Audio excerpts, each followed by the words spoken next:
I think that it's the constant questioning and challenging and undermining of Paul's status as an apostle wherever he goes. It's something that he can't pray away. I mean, Lord, have mercy 3 times, and the Lord says, "My grace is sufficient for you. Right, Power is right. perfecting the weakness. Get over it." On the Enneagram, what does he think he is? 8? Hard 8? Well, that's what you're gonna say because 'cause you're an 8. I think he's a 5 for biased reasons. This is ProveText, exploring scripture in light of language, culture, and theology. Welcome and enjoy. What's up, everybody? I am Michael Halcomb, and this is ProveText. I'm glad to be back with my great friend, Fred Long. Fred, it's been a while since we've done one of these videos.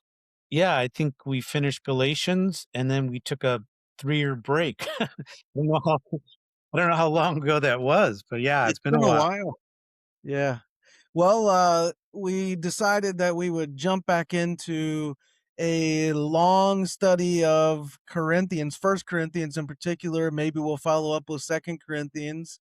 And yeah, I think this is a great text to look at. One, because it's another of Paul's letters, but two, we've both done a lot with regard to the Corinthian epistles.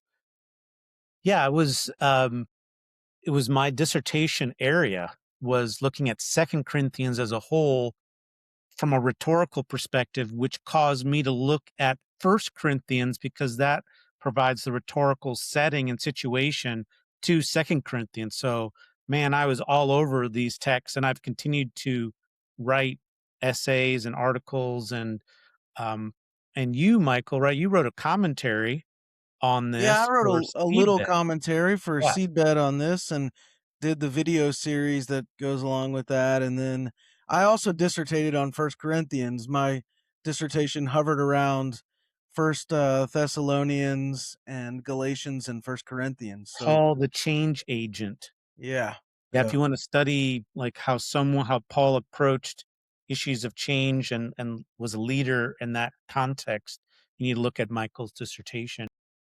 So we're actually gonna probably disagree on some things too, which is fine. We'll have to just say, hey, I think I disagree on this for this reason. So we're not gonna be necessarily on the same page, but on a lot of it, we probably will be, particularly on the essential parts of it. So yeah, we bring a lot to this text, and yes. I don't know. We're going to have to try to be efficient, but then also try to exposit it as much as we can. Yeah, Well, with Galatians, we did like one verse at a time, sometimes two, I think. often too. Yeah, often two. So we'll kind of get Try to. into it. I think for me, just as a word, like jumping into this to situate it like chronographically, as Right, well as right. perhaps chronologically. I think Paul planted the church in Corinth, so I think he actually started this congregation here. And I think he is responding in this epistle. My perspective is that there was some sort of correspondence written prior to First Corinthians to Paul, and he wrote back. We don't have either of those things. That's how I interpret First Corinthians 5:9. We were talking just for a split second before we started filming about that. And you're thinking maybe he's referring to earlier in the letter, or at least that's one theory that's floating around. Yeah, Some suggest, right, that the he little says, section in Second Corinthians is actually the lost letter, which I know you don't buy that. well, no, actually, I'm open to that, but it's You're been open to so, that. but only with this caveat that Second Corinthians 6:14 to 7:1 is well integrated into the argument. So that would be my point, is that it's well integrated. It's not an interpolation. It's not been badly spliced in, which is a very predominant view. And well, in fact, some people will even argue it's a non-Pauline Right. interpolation. It's not even Pauline. So no, I'd be willing to say that is some vestige of it, but Paul has been working his argument to that statement. So I'd be willing to say that, as long as it's authentic and integrated into it. Yeah, we already disagree. There we go. That's So great. you don't think that, so you think I where I are we like your disagreeing? no, I like your argument, that one, Second Corinthians is a unity. Yes. I don't think that chunk is an interpolation. I certainly don't think it's a non-Pauline interpolation, but I don't think it's the You don't lost think it letter or what we call Proto Corinthians. Yeah, I'm not Yeah, sure I'd be willing to say that. I think it's possible. gotcha, That's gotcha. that's all. So, yeah, I'm Okay, not sure we all right. disagree on that. Okay, so I think it's interesting. I mean, we'll look at a verse here in a minute, but 5:9, for those of you watching or listening, go check that out. Maybe pause it and go read that verse. But Paul talks about a letter that was formerly, or when he formally wrote, to them. So in my estimation, there's these issues that had, Paul had been there. He left, but he didn't leave sufficient information or sufficient answers to questions. So they either sent someone to him and asked him questions, and he wrote back something along those lines. But we don't have that, and so what we call First Corinthians is the first sort of Corinthian epistle that we Yeah, have. yeah. But nevertheless, there are all sorts of issues going on in Corinth, and I once compared it to like a Jerry Springer episode, of the ancient world. It's kind of Mhm. wild. And so I think Paul, he starts this church around 50 or 51, and then about 3 to 4 years later is when we get this letter. These problems are cropping up, and he's addressing the letter 2, 3, 4 years later, something like that. Yeah, it sounds good, right, to me. I would agree with that. The, I'd be curious, what you think are important backgrounds, Yeah, uh, to it. So you've laid out kind of he visited there 50-51. I will say right now, just before I forget, is that there were Isthmian Games that's that right. year, and I think that he was there at that Yeah. time, and he I makes reference to, punching and wrestling and stuff like that. Yes. So, I think he was there, and this is important because 4 years later, there was a new emperor. Claudius probably was killed by somebody, by him, and then Nero became not by Paul, but by the next emperor. Nero became the emperor. So there's a young emperor, and so one context that is often not thought about is that of how Romanized Corinth was. They were Right. dedicated to the imperial family, and we can talk about that at different points, but minting coins, honoring them, they had temples for the imperial family. In the center of Corinth was an 8-foot tall statue of deified Augustus, erected by a group of freedmen called the Augustales, committed to Augustus. Hmm. And so this stuff is hitting the fan in a big way, that this imperial presence. In fact, the US archaeologist digging in Corinth back in the 80s, someone heard him or related that he said, this is almost a quote from this person who said, the greatest threat facing Paul and the early Christians in Corinth was the imperial cult there.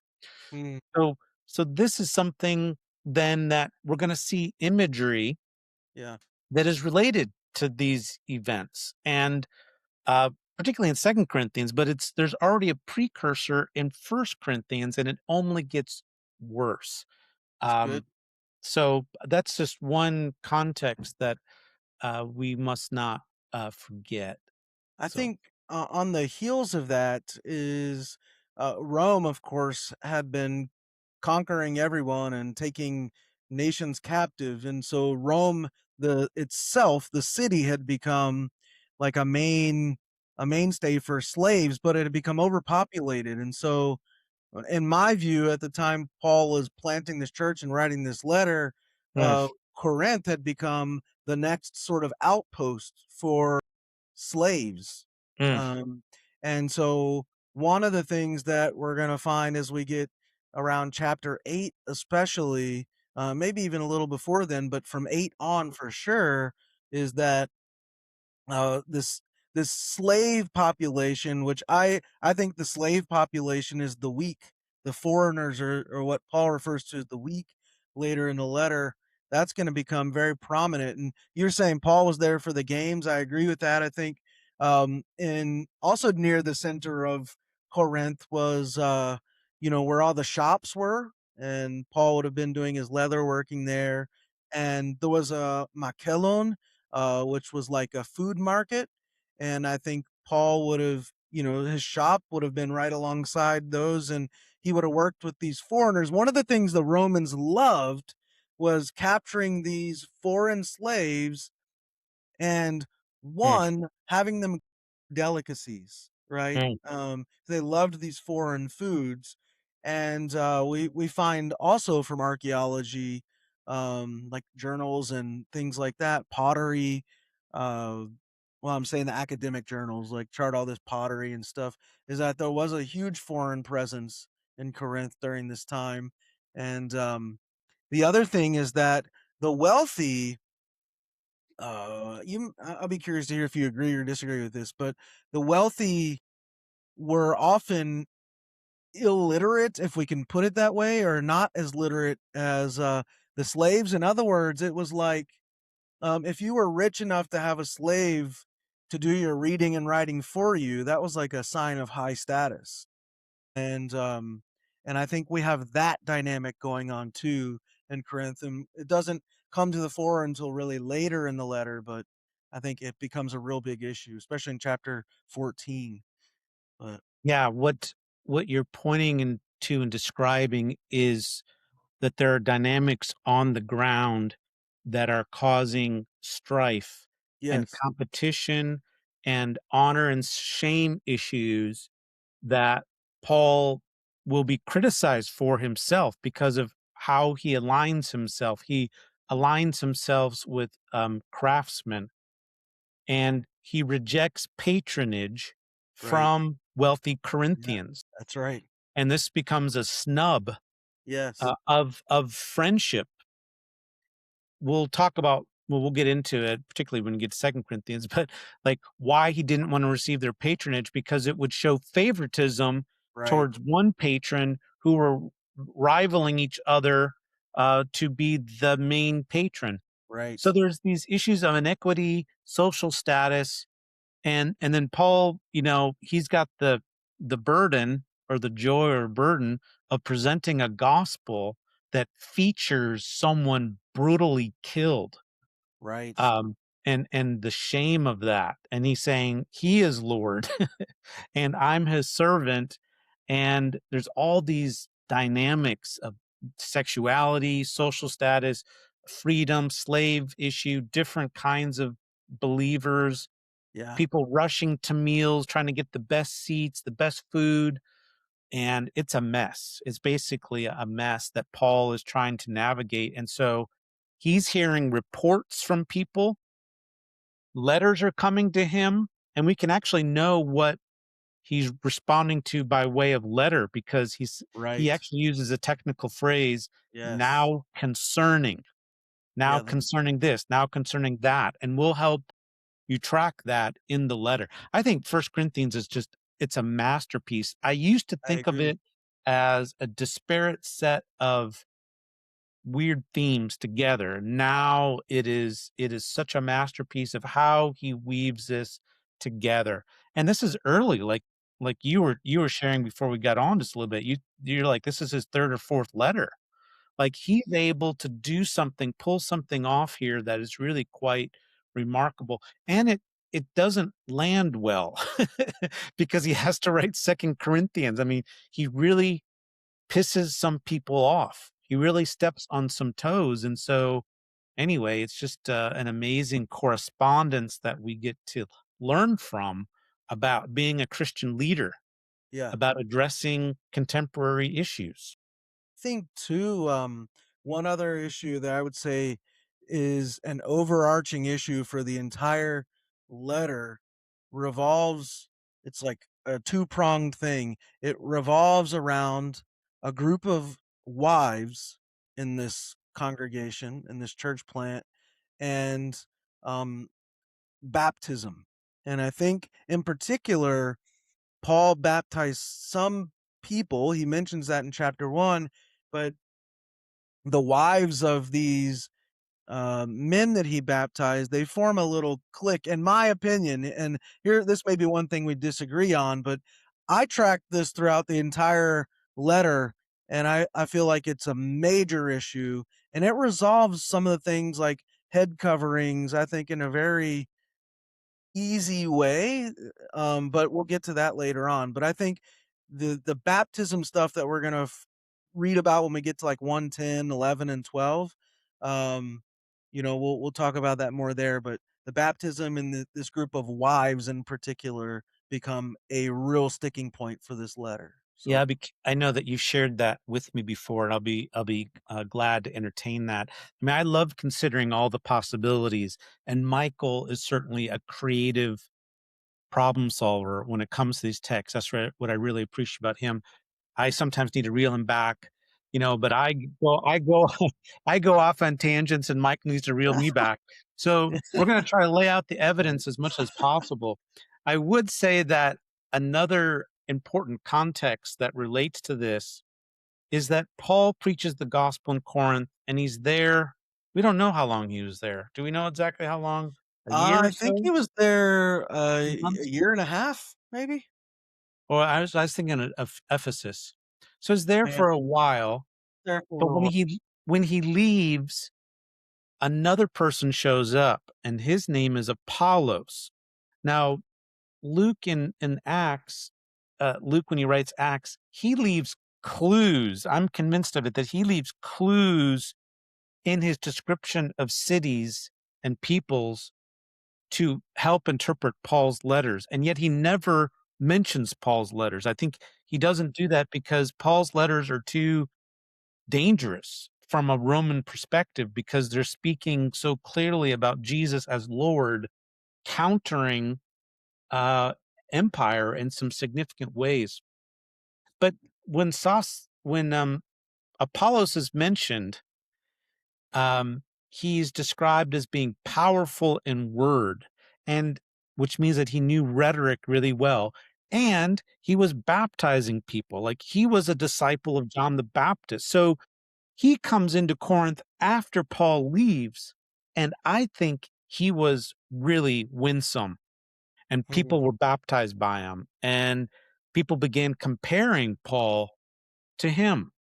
And mhm. this is part of a basis for why Paul is being critiqued. I don't know if you agree with me on that, but we're kind of already anticipating chapters 3 and 4 a little bit, Right. and Yeah. we'll get into these things. Yeah. Yeah, I think he was there, in that little commentary I wrote, I put he was there about 2 years. So, if he planted in 50 or 51, let's say he planted in 51 and he was there for 2 years, then he writes this in 53. It's actually only a few months after he left, not even a Well, year or 2 after he I left. think if he's there for the Isthmian Games, I think we have to put him there. I'd have to check when those games are. I do know that the games were renamed the Caesarean Games at the inauguration of Nero, and Nero gave Corinth the right to become the provincial imperial cult location. So that's another reason why Corinth is so dedicated and has been dedicated. But yeah, I think we're real close to the same page about 51 that. and 53, is Those are what I the just pulled up. years. Yeah. Well, Okay.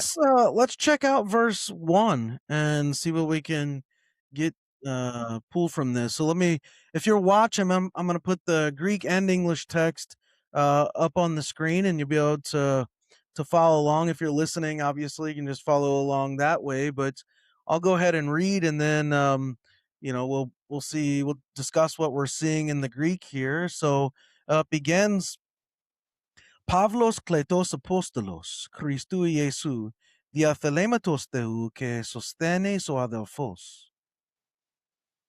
All right.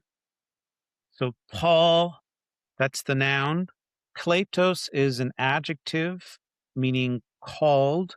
It has an ending on it which is reminiscent of a past passive meaning.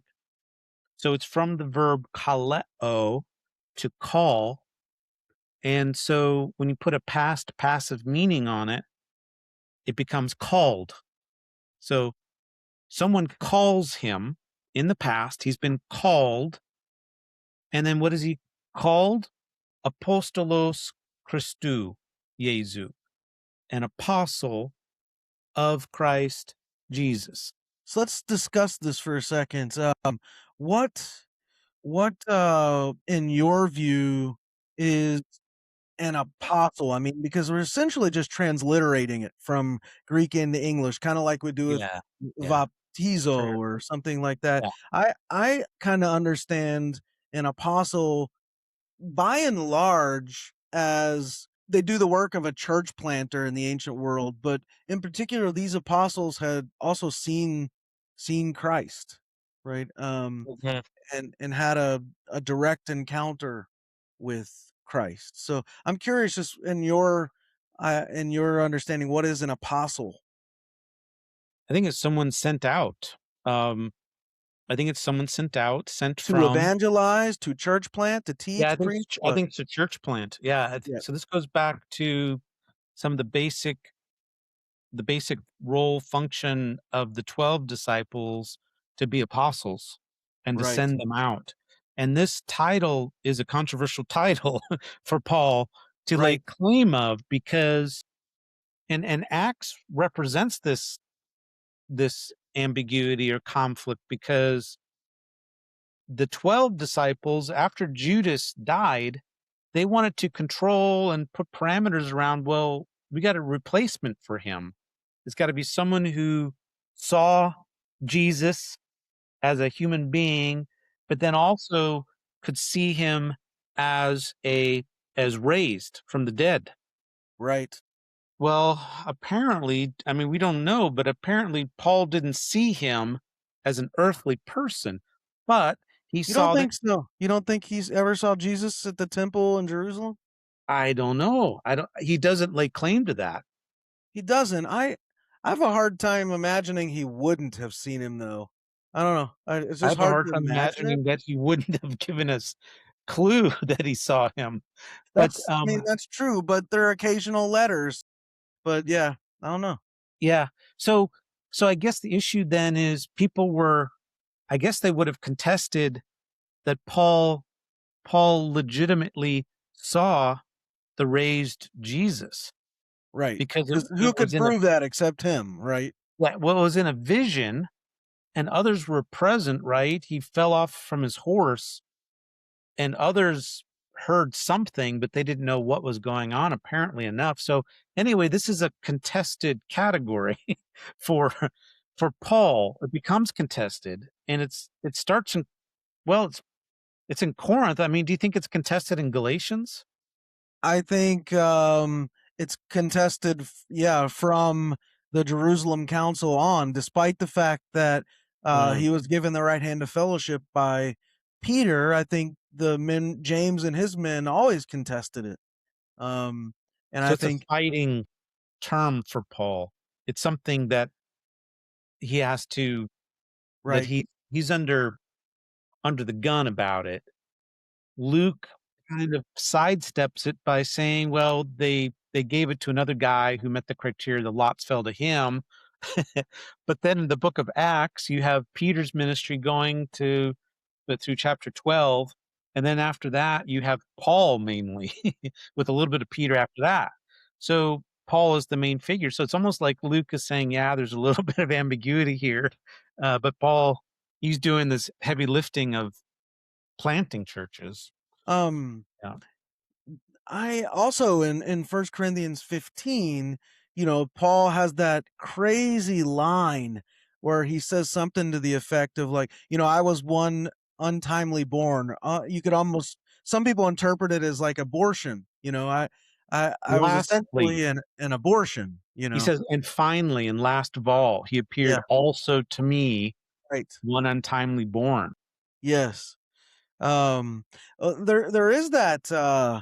What is 2 Corinthians 5:16, where uh he says we once regarded Christ according to the flesh, and that could potentially, and be like having seen him. They regarded him in the flesh, but of course that's widely debated. Yeah, in other That could words, be yeah, one place where maybe he clues us in that he saw Jesus, but it's hard to think that he was there for Stephen's stoning just after Passover, but he would have missed Jesus somehow. Like, I don't know, but yeah, yeah.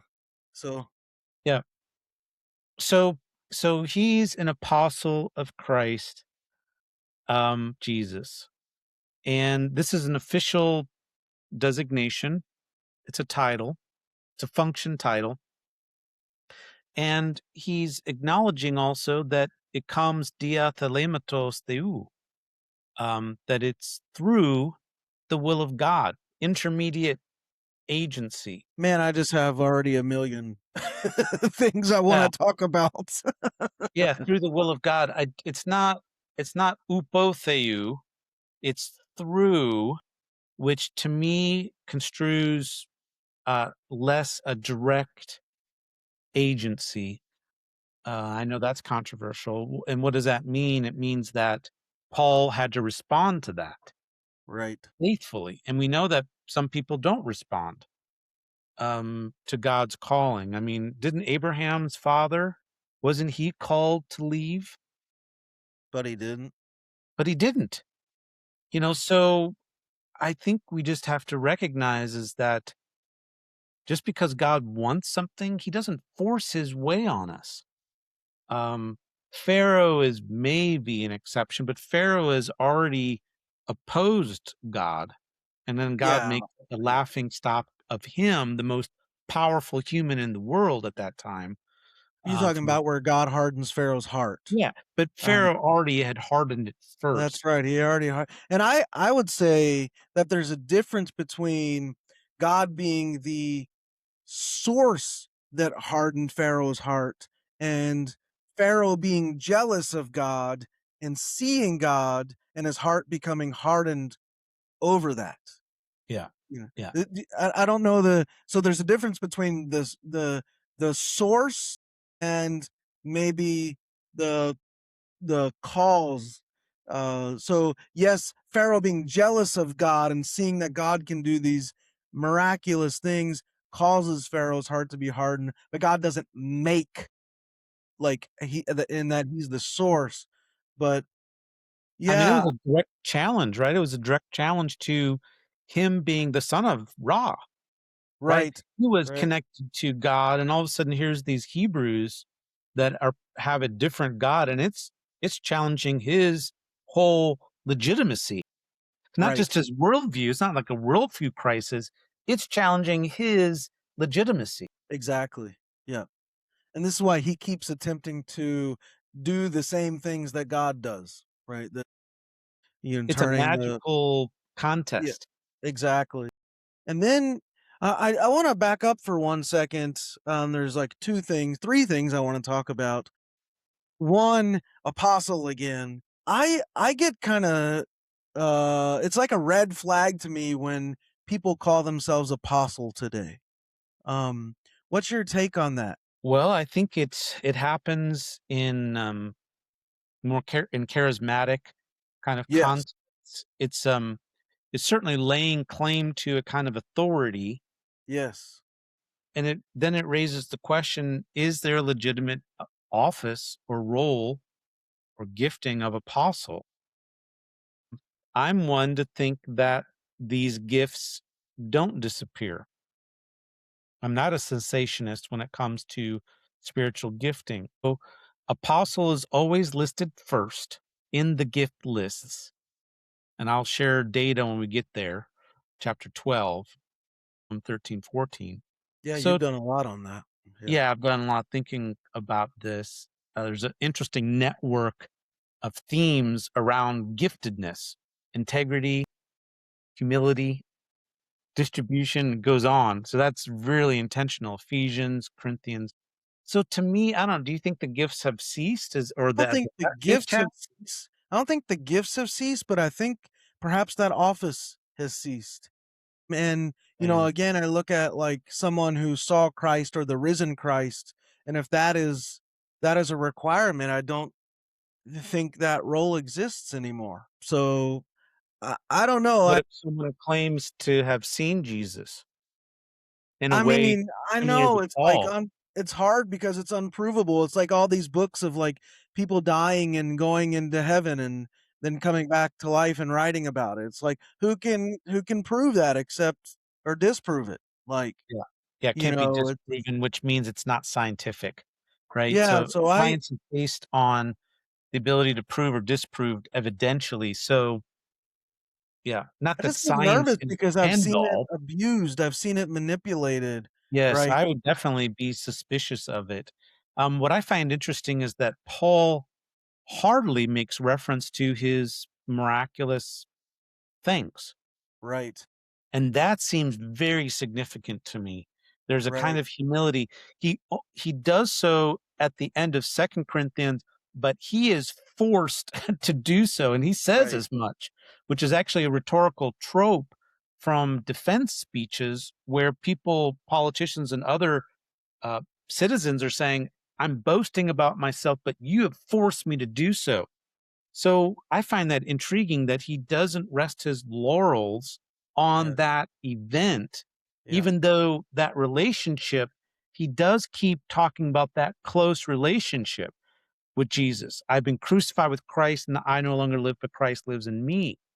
Um, so God had Christ formed in me from my womb, which is taking on the prophetic calling of Jeremiah. Paul is identifying with that. So I don't know. I find a radical identification with Christ, but not via some encounter. It seems like the rubber hits the road for him, and that becomes the proof for him. It's his radical Yeah. service.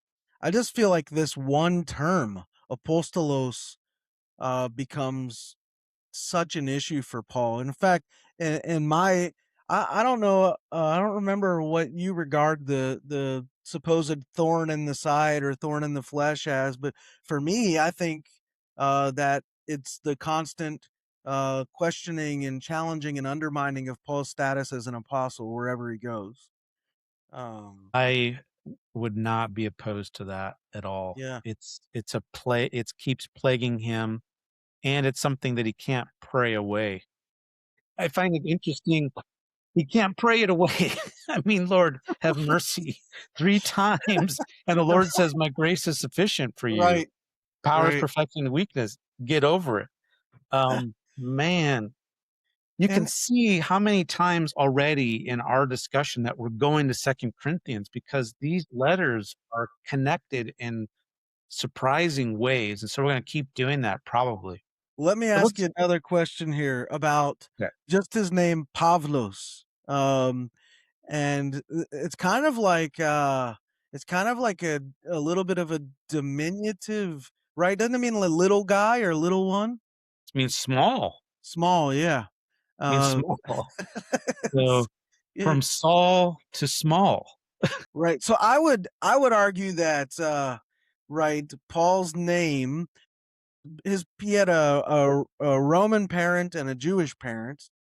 That his he I argue one in my book, Paul the Change Agent, that he never converted. I don't think that's switching your allegiance from one God What? to another.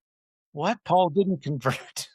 No, he still He wasn't a worshipped the God Christian? of he still worshipped the God of Abraham, Isaac, and Jacob after his Damascus Road encounter. Now he just saw it in the true light that he was meant to see it, but he didn't switch his allegiance to a new deity. Did he turn to the Lord? He turned to the Lord, and I don't know that I would. What I mean by that is that he now understood the same God in a fuller revelation. not that he switched from one God to another.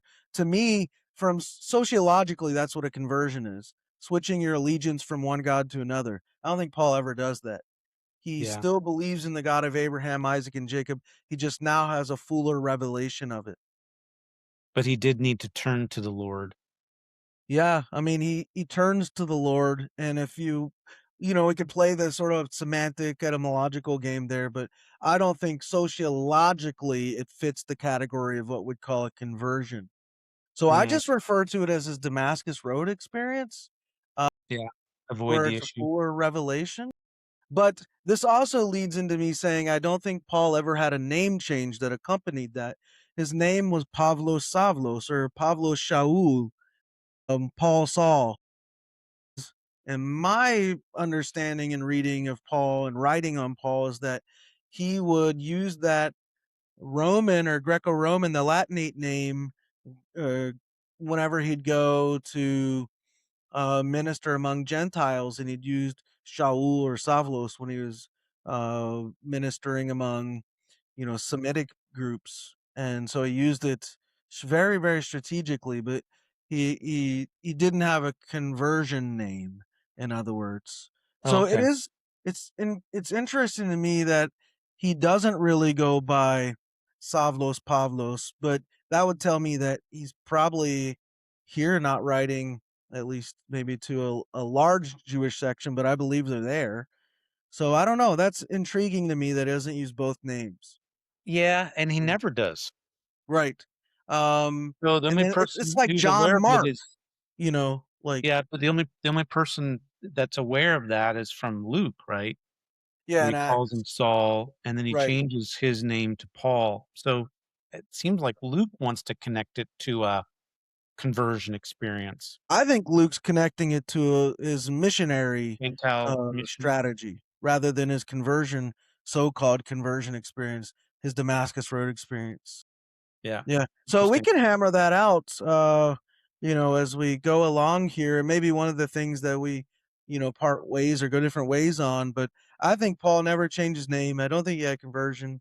So those are, and then the other question I want to ask you here is about the athelematos theou, the will of God. I mean, I'm writing a book on this right now with Kriegel, on the will of God.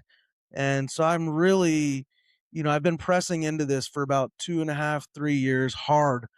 Or maybe more. We did a bunch of podcast episodes on this one Yeah, time. I know it's like a string of podcast episodes on God's will. Um, so I'm curious. I have my own understanding of what God's will is too, based on the text. But curious where you are on that. If you thought much about what is God's will or yeah. the will God of God? wills all people to be saved. First Timothy 2:4, fellow. Um, so but yet not everyone is gonna be saved. So God's will is not determinative of outcomes. Hmm. It is desirous of them. I Right. think I think God does determine some events. Those are those are things that he makes to happen, but these then are what we need to respond to. It's like in time and space, he's determined that Jesus would be revealed as the Messiah, as born into this world, that the Son would become Jesus and fulfill this Christ role, and then function in a lordship role. That was determined that that would happen. So, yeah, I mean, that's probably all I would want to say at this point, but it's a moral will, it's a salvific will. He wants people to live holy lives, moral lives.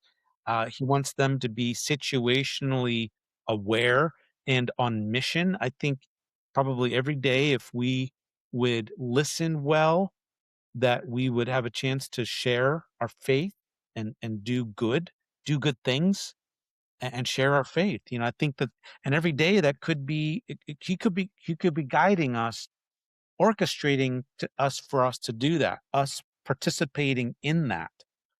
Um, Hmm. it's my personal All right. belief.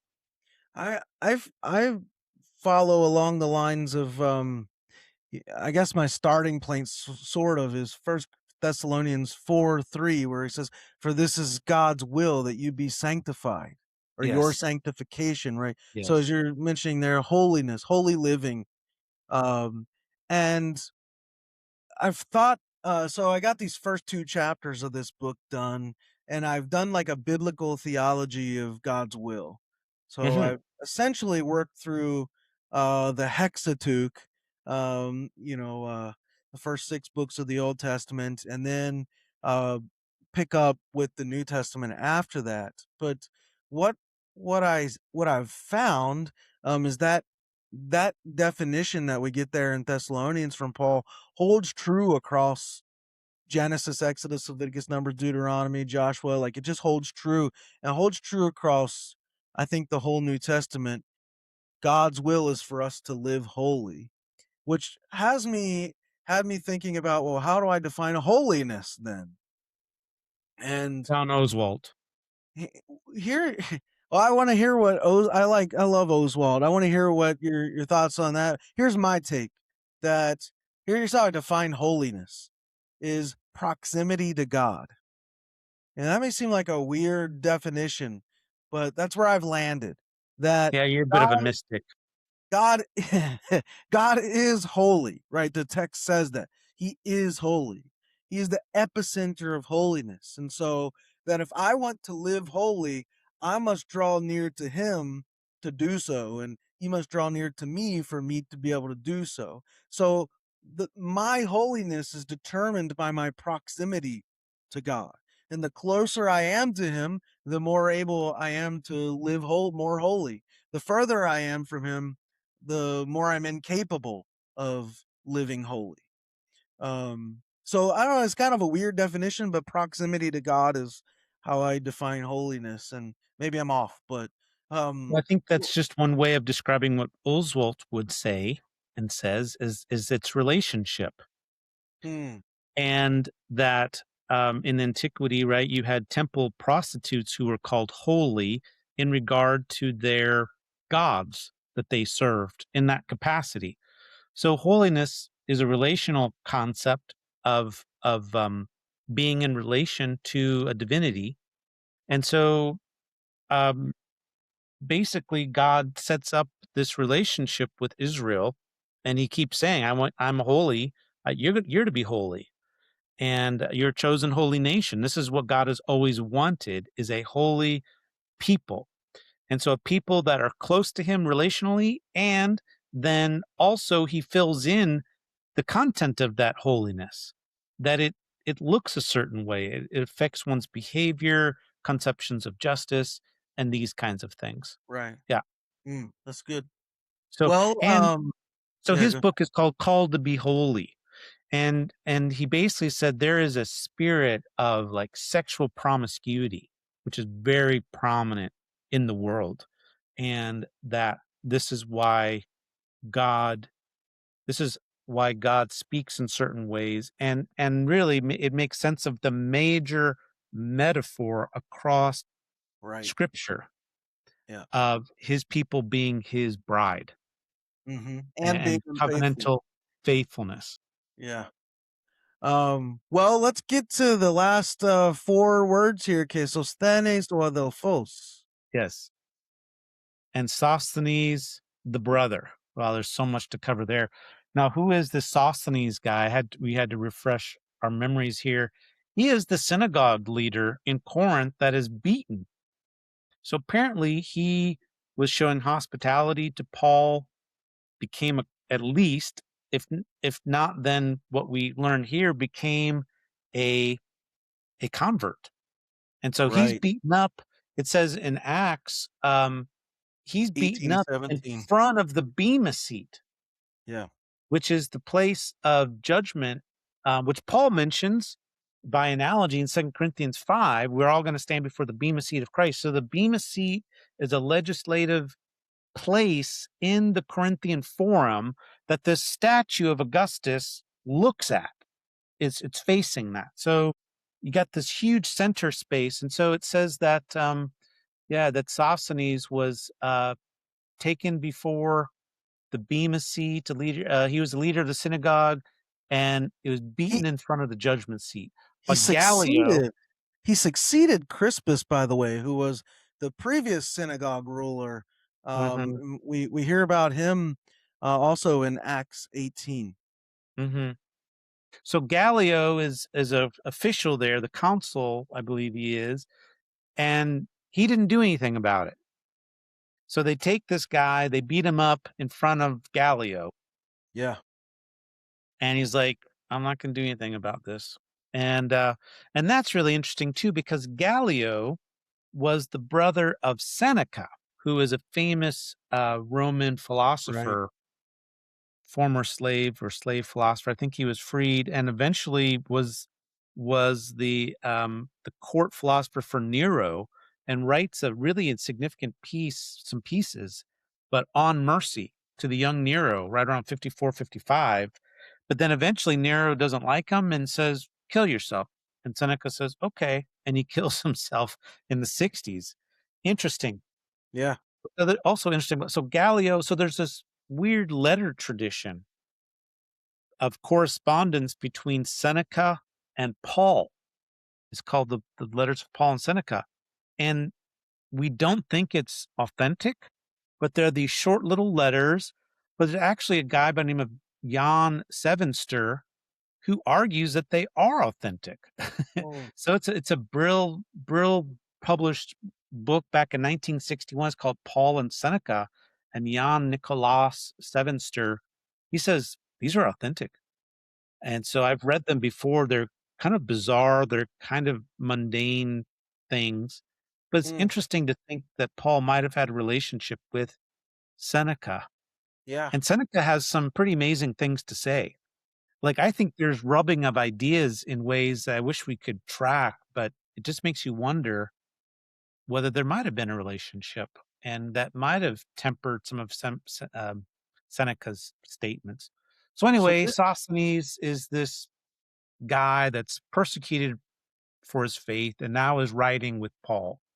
well, he was a so yeah, he's a Jewish synagogue chief official. Replaces Crispus. Crispus faces mob violence for his role in opposing Paul, but then becomes a co-worker of Paul's. Mhm. Why do you think Paul mentions him here? I mean, when we think of Corinthians, we nobody ever thinks of Sosthenes. Why is Paul mentioned him? You think he's um I don't know, like is he's a because he's a prominent figure, like name dropping is good? Is he the letter carrier? Is the amanuensis? Like what why do you think Paul mentions him here? He's participating in the thought conceptualization of the letter. I think he's part of the letter writer. Hmm. Okay. Now Interesting. maybe he is providing perspective. Maybe he's going to perform the letter, but Right. somehow he's integral to the letter writing. Paul doesn't just include people unless Right. they're involved in the messaging. So even in Second Corinthians, he mentions Timothy and Silas. Now, what's fascinating is that in Second Corinthians, he'll bounce between I and we, Right. and that's often because some of it is just I, others of it are we. Right. And Right. Paul is sensitive to these Right. kinds of dynamics. And in his first letter, probably Galatians, I and all the brothers who are with me. Right. I find that very significant. He's not a lone ranger like people want to make him to be. Right. Yeah. So I think that he's probably including his name to add gravitas, at a minimum, to add gravitas to Yeah. what he's saying, but also that this is a communal letter, Yeah. as it's not just Paul. It comes with the influence, if not even the ideas of Sosthenes. It's interesting, some of the shifts in modern biblical studies where of course, you have the disputed and undisputed Paulines, which I personally think is just laughable. I think it's ridiculous, and I know a bunch of scholars would laugh me out of the room for saying so, but whatever. I think Paul wrote these letters. I also think Paul wrote Hebrews. You know, it's a homily. But um, what the point? What's that? I'm just laughing you out of Yeah, the there room you go. for that one. See that, guys? He just laughed me out. He laughed me out of the own podcast. So anyways, here's what I was gonna say. All these people Paul name drops, you know, Silas, Timothy, Sosthenes, so on and so forth. And it's a way of indicating too socially that these people are on Paul's side. And for all the Bible interpreters and scholars out there today who bash Paul and beat up on Paul, and he's a chauvinist and a bigot and a pig and blah blah blah blah blah, you're not only distancing yourself from Paul when you do that, you're also distancing yourself from this whole circle that Paul had around him, his associates. And I think how foolish it is to do such a thing. Yeah. Um, There's and so, 39 different associates that he mentions. A quarter of them are women, just under a quarter. So there's a lot of women, quarter. But right. he uses, yeah, he's a networker. I believe that he Yes. is a networking skill set Yes. and He's a yeah, connector. Yeah. connector Um, and a conceptualizer. yeah. Probably if you're doing Myers Briggs on him, he would be a EN. What if he was an F? What if he's an F? J. I definitely think he's a J, but is he a T or an F? On the Enneagram, what does he think he is? 8? Hard 8? Well, that's what you're gonna say because you're an 8. I think he's a 5 for biased reasons. No, he was probably not a 5. That to come. Oh, it's so great. Well, dude, it's we actually always go way longer on It's these. supposed to be 25 minutes, and we doubled that. Oh, we always go way longer on these, but this is fun. It's good to get back into it. I don't know how often we'll release these, but we'll just go at a pace that we're able to manage. So um yeah, well, thank you guys. Dude, Fred, thanks for carving out some time today, and Yeah, you too. thanks to Fun. the rest of you for watching and listening. Did you have anything you want to say, Fred, or no? Well, No? just thanks to Leah Schmidt to Yeah. keep us on schedule. She's helping Yeah, us with Leah's these done a great podcasts. job. Shout out to Leah. Yes, Way shout to out to go. her. She's doing a great job. And thanks to you guys for watching or listening. We really appreciate it. Subscribe to the YouTube channel or the podcast on Apple or Spotify, wherever you get your podcast. Share it, like it, comment, let us know your thoughts. You agree with us, disagree on some of the points we made? We'd like to hear from you. Do you translate the Greek differently than we do? We like to hear from you. So all right, we are going to stop there, my friends, and say we hope that helps. Interested in growing your ancient language skills but not sure where to start? GlossaHouse can help. From illustrated readers and short stories to lexicons and grammars, GlossaHouse offers a variety of resources for beginning, intermediate, and experienced ancient language learners. Head to glossahouse.com today. GlossaHouse, language resources for the global community.